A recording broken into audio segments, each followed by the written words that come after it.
하나님의 은혜와 사랑과 평강이 오늘 하루도 충만하기를 주의 이름으로 축복합니다.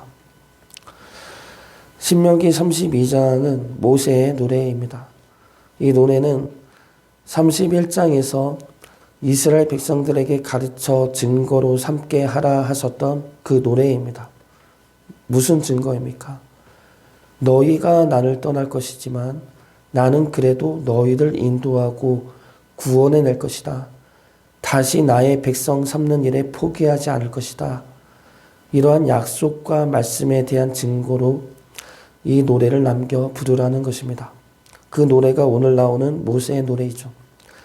이 노래는 길어서 17절까지밖에 안 읽었지만 중요한 말씀은 39절에 나오는 말씀입니다. 39절 말씀 보겠습니다. 이제는 나 곧 내가 그인 줄 알라. 나 외에는 신이 없도다. 나는 죽이기도 하며 살리기도 하며 상하기도 하며 낫게도 하나니 내 손에서 능히 빼앗을 자가 없도다. 하나님한테서 무엇을 빼앗습니까? 우리들이죠. 하나님의 백성된 우리들입니다. 하나님은 하나님의 손에서, 자기의 손에서 우리들을 빼앗을 자가 없도다 말씀하십니다. 이 말씀은 하나님은 절대 나의 백성들을 빼앗기지 않을 것이다 라는 말씀이죠. 나의 백성, 나의 사랑하는 나의 자녀들, 이 자녀들을 내 손에서 빼앗기지 않겠다, 놓치지 않겠다, 이 말씀이 모세의 노래 전체를 관통하는 주제의 말씀입니다. 이 주제를 통해 모세의 노래를 보면은 크게 세 가지의 내용으로 구성이 됩니다. 먼저 하나님의 은혜로 너희를 구원하고 인도하였는데 너희들은 악으로 보답하였다라는 부분입니다. 이 말씀은 5절부터 14절까지의 말씀으로 볼 수가 있습니다. 그리고 두 번째 부분은 먹고 배부르니까 하나님을 떠나 다른 신을 섬겼다라는 내용입니다. 이 말씀은 15절부터 25절까지 내용입니다. 그리고 세 번째 부분은 그런 이스라엘을 다른 악한 민족을 통해 심판을 할 것이나 그들 역시 심판을 당하게 될 것이다 라는 말씀입니다. 이 내용은 26절부터 43절까지 말씀입니다. 근데 이 세 가지의 말씀은 그로 인해 하나님이 우리를 버렸다고 생각하게 만드는 말씀이죠.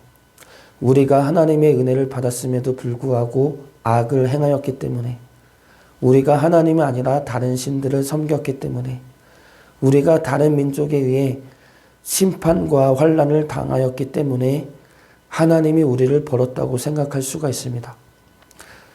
이러한 생각들은 지금도 우리로 하여금 하나님을 떠나게 만드는 생각들이죠. 우리가 죄인이고 악을 행하였기 때문에 하나님이 우리를 버린 것이다. 우리가 먼저 하나님을 버리고 세상의 성공과 이득을 따라 살았기 때문에 하나님이 우리를 버린 것이다. 우리의 상황과 환경이 어려운 것은 하나님이 우리를 버렸기 때문이다. 이러한 생각이죠. 그러나 사실은 그 반대입니다. 우리가 악을 행하여도 나는 너희들을 다시 용서할 것이다. 다른 신들을 섬겨도 내가 다시 찾아가 너희들을 구원해낼 것이다. 심판과 환난 속에서도 믿음으로 인한 회복을 너희들에게 줄 것이다. 이러한 말씀이죠. 하나님은 절대 우리를 버리거나 포기하지 않으십니다. 그리고 오늘 말씀처럼 우리를 절대 하나님의 품에서 빼앗기지 않겠다 말씀하십니다. 오늘 말씀 통해서 우리로 하여금 하나님을 떠나게 만드는 것들이 무엇인지 살펴보고 그 과정에서 하나님이 어떻게 구원의 역사를 약속하셨는지 살펴보도록 하겠습니다. 먼저 하나님의 은혜에 대한 우리들의 악은, 우리들의 죄악들은 더 큰 은혜로 사하여 주십니다. 이 악은, 이러한 악들은 이스라엘 백성들에게는 선민사상으로 이어진다 하였습니다. 교만이 되는 것이죠. 하나님의 은혜에 감사하지 않고 자신의 수고와 의로 여기는 경우입니다. 5절과 6절 말씀 보겠습니다.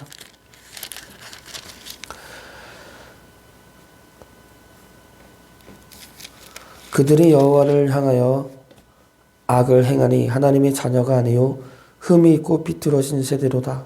어리석고 지혜 없는 백성아, 여호와께 이같이 보답하느냐? 그는 내 아버지시요 너를 지으신 이가 아니시냐? 그가 너를 만드시고 너를 세우셨도다.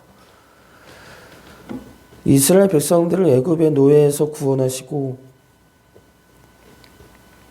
광야에서 지키시고 인도하시고 가나안 땅에서 열매의 축복을 누리게 하시는 것은 순전히 하나님의 은혜와 사랑 때문입니다. 그 은혜와 사랑을 부어주신 이유는 이스라엘 백성들이 하나님의 백성으로 살게 하기 위함이죠. 은혜와 사랑을 알고 감사함으로 이제는 하나님의 말씀에 따라 순종하며 살기를 원했으나 이스라엘 백성들은 어떠하였습니까?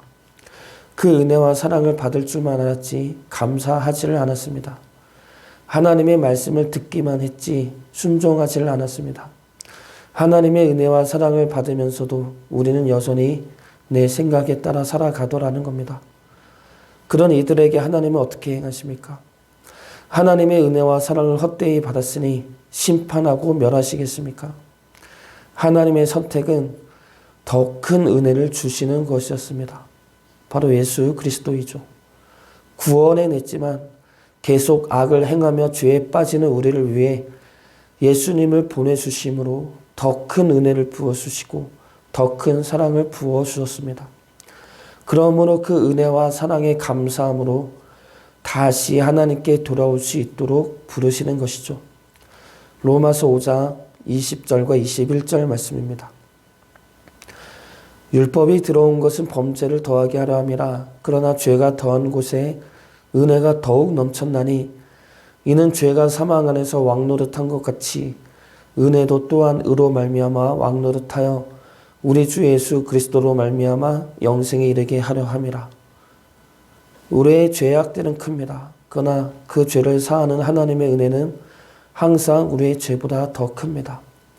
그러므로 하나님은 우리를 품에서 내려놓지 않을 수 있게 되신 것이죠.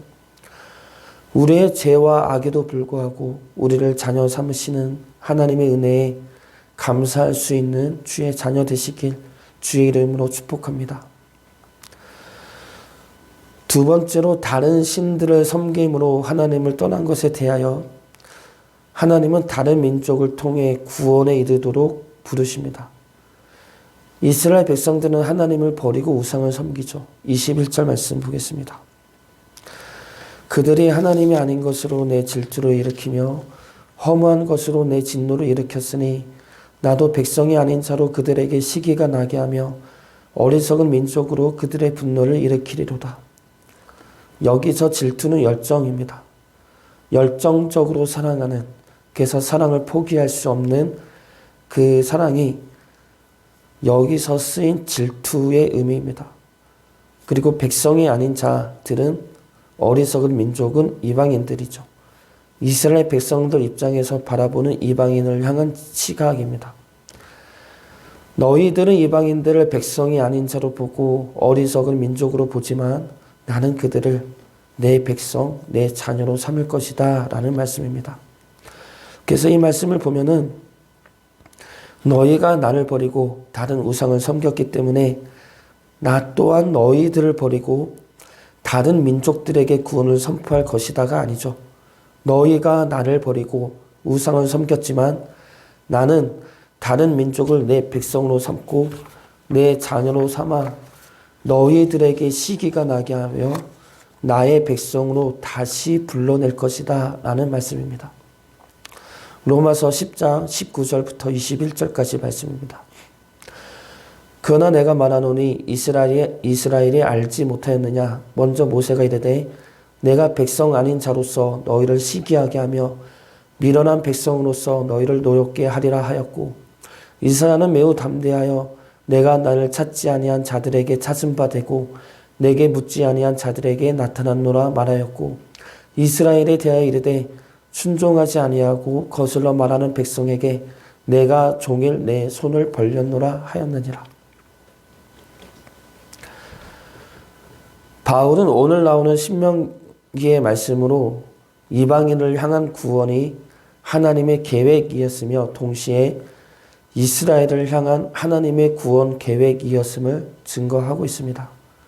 그래서 이스라엘은 하나님을 버렸지만 하나님은 그들을 버리지 않으시고 종일 손을 벌려 기다리고 계신다 말씀하고 계시는 것이죠. 하나님은 우리를 버리지 않으십니다. 우리가 하나님을 버린다 하더라도 하나님은 우리를 버리지 않으시고 우리를 부르시고 종일 손을 벌리며 우리를 기다리고 계십니다. 우리가 하나님을 버리고 세상의 유혹을 따라갔더라도 내 쾌락을 따라갔더라도 하나님은 우리를 언제나 기다리시며 돌아오기를 기다리고 계십니다. 그래서 언제나 우리를 사랑으로 받아주시는 하나님의 품을 바라보면서 하나님 품 안에 거할 수 있기를 주의 이름으로 축복합니다.